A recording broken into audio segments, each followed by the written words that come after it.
전 세계에서 가장 번화한 도시 뉴욕의 웨스트 42번가와 7번가는 브로드웨이가와 교차해 세계에서 가장 매력적인 교차로를 탄생시켰습니다. 뉴욕의 타임스퀘어입니다. 코로나 이전만 하더라도 매일 300만 명 가까운 사람이 발자국을 남겼고 매년 5천만 명이 오로지 이 타임스퀘어를 구경하기 위해 미국 뉴욕으로 몰려든다고 합니다.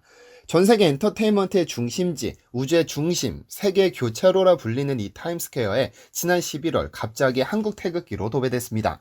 무슨 일이 있었던 것일까요?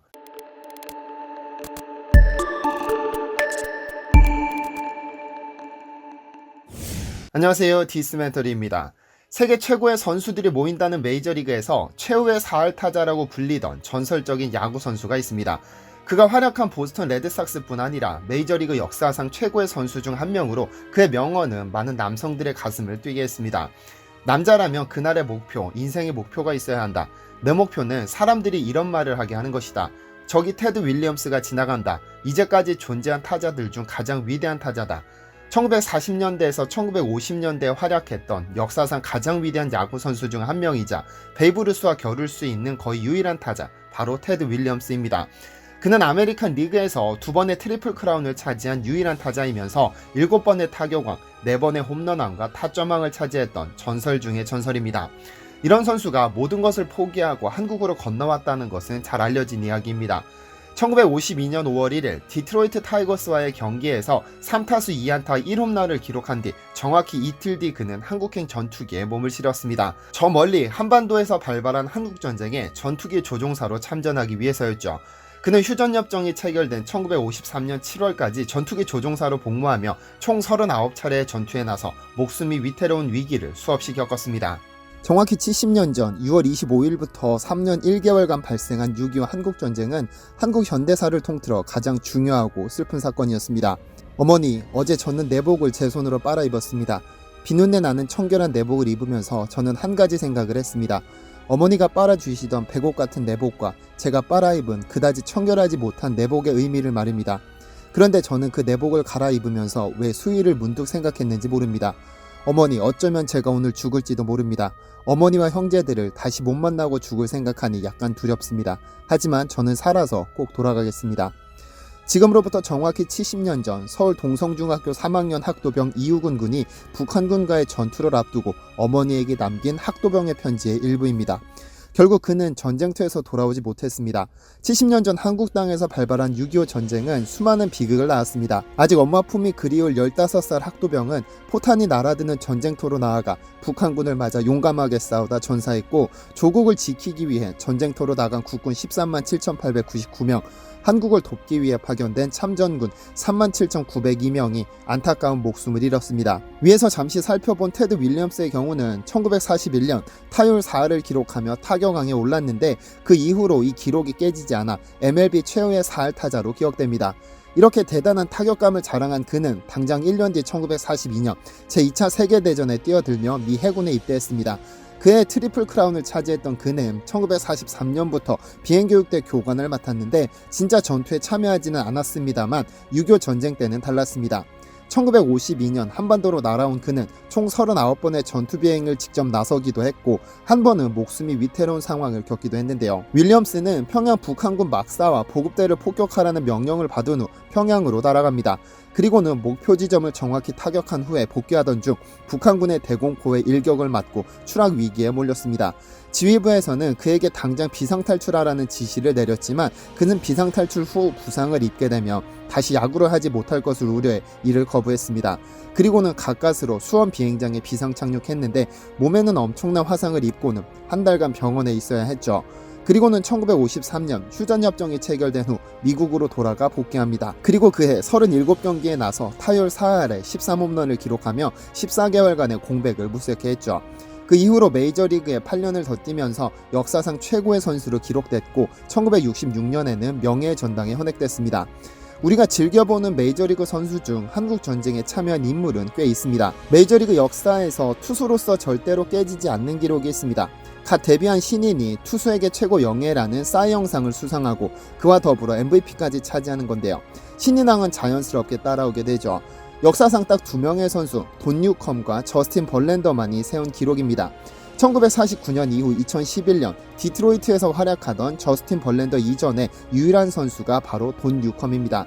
1949년 브루클린 다저스에서 데뷔한 그는 첫 시즌 17승 8패, 평균 자책점 3.17을 기록하며 혜성처럼 등장한 그는 그의 메이저리그 올스타전에도 출전하기도 했는데 역사상 최초로 올스타전에 출전한 흑인 선수이기도 합니다. 그 역시도 메이저리그에서의 활약에 아랑곳하지 않고 1952년부터 2년간 그라운드를 떠나 한국전쟁에 참전했습니다. 선수의 입장에서 한참 활약할 때 공백기가 생긴다는 것은 치명적입니다. 스탯을 유지할 수 없고 경기력에 문제가 생기니까요. 하지만 뉴컴은 2년 동안 미군으로 한국전에 참전한 것을 항상 자랑스럽게 생각했으며 다시 기회가 오더라도 참전을 선택했을 것이라고 말했습니다. 그의 눈에 자신이 지켜주기 위해 참전했던 한국 출신의 박찬호 선수와 류현진 선수가 LA 다저스에서 뛰는 모습이 얼마나 뿌듯했을지 감이 오시나요? 이외에도 상당히 많은 메이저리거 그리고 메이저리거 관계자들이 한국 전쟁에 참전했는데요. 뉴욕 양키스에서 활약하던 빌 디키, 조 디마지오, 필 리조토, 요기 베라 등도 참전 용사였습니다. 그리고 양키스에서 내야수로 활약하며 통산 723경기에서 타율 2할 6푼 16홈런을 기록한 제리 콜맨 역시 한국전에 참전했는데요. 그는 사실 야구 선수보다는 전투기 조종사가 더 어울리던 인물입니다.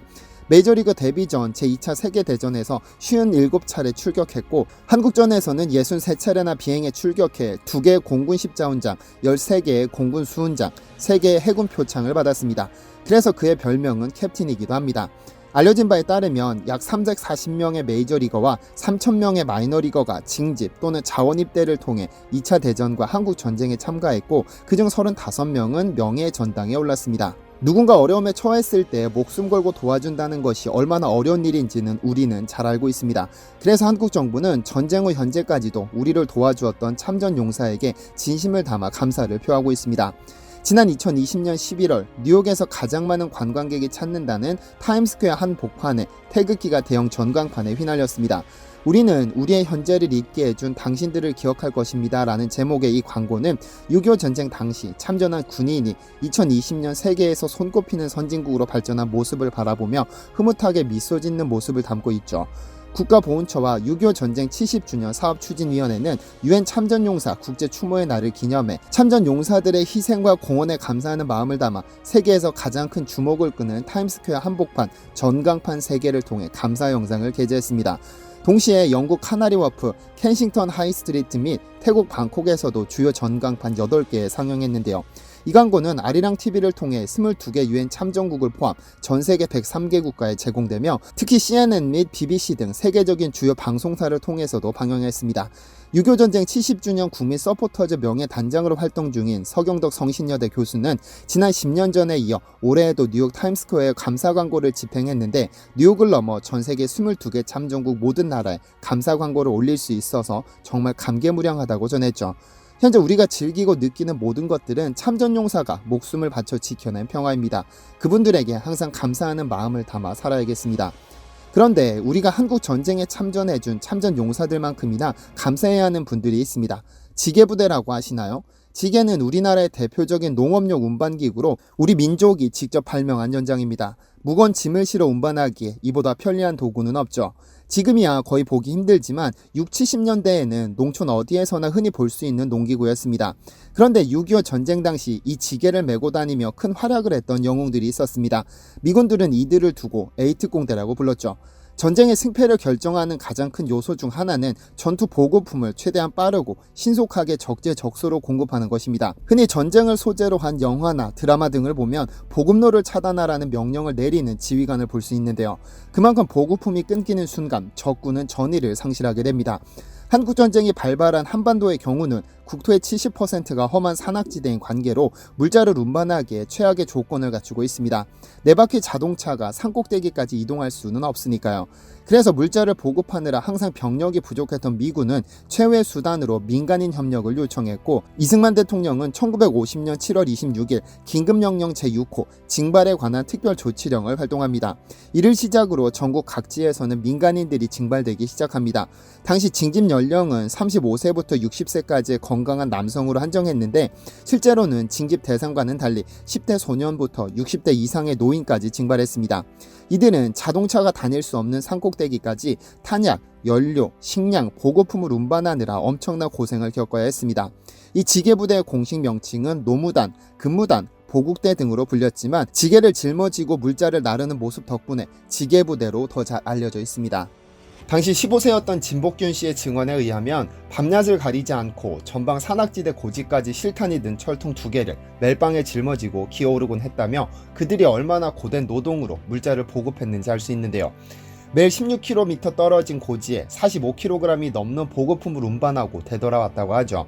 당시 미팔군 사령관이던 베플리트는 만약 이들이 없었다면 최소 10만 명 이상의 미군 병력을 추가로 파병해야 했을 것이라며 그들의 노고를 치하했습니다.